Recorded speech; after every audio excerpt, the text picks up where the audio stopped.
আসসালামু আলাইকুম।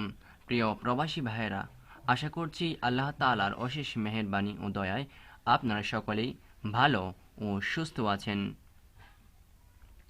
রোমানিয়ায় বাংলাদেশিদের সংখ্যা জিআইআই ইনফোমাইগ্রেস এবং কে সম্প্রতি একটি পরিসংখ্যানে উল্লেখ করতে গিয়ে জানায় ৩১ জুলাই ২০২১ পর্যন্ত সর্বমোট ৩,৩০৩টি ওয়ার্ক পারমিট ভিসা ইস্যু করা হয়েছে, যেটি ২০২০ সালে ছিল ১,৭৮৯টি।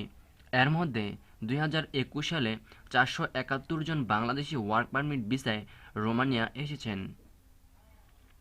এছাড়াও জিআইআই আরও জানায় ৩১ জুলাই ২০২১ পর্যন্ত সর্বমোট ৭৪৭ জন বাংলাদেশি বৈধভাবে রোমানিয়াতে বসবাস করছেন, যাদের মধ্যে ৬৮৪ জন নাগরিক ওয়ার্ক পারমিটের আওতায় বসবাস করছেন।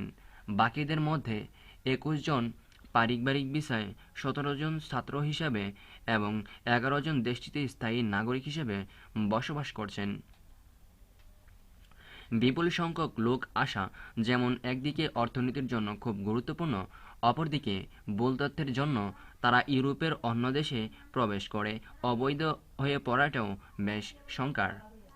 কারণ অনিয়মিত অভিবাসীদের ফেরত নিতে সহযোগিতা না করায় অন্য দেশে প্রবেশ করে ইউএই কমিশনে ইতিমধ্যে বাংলাদেশ, গাম্বিয়া এবং ইরাক সহ বেশ কয়েকটি দেশের উপর সামরিক নিষেধাজ্ঞার প্রতারণা করা হয়েছে। প্রিয় প্রবাসী ভাইয়েরা, আজ এ পর্যন্তই। আশা করছি ভিডিওটি আপনাদের কাছে খুব ভালো লেগেছে। যদি ভিডিওটি ভালো লেগে থাকে অবশ্যই পরবর্তী ভিডিও পেতে সাবস্ক্রাইব করে আমাদের সাথেই থাকুন। আশা করছি পরবর্তী ভিডিওতে দেখা হচ্ছে।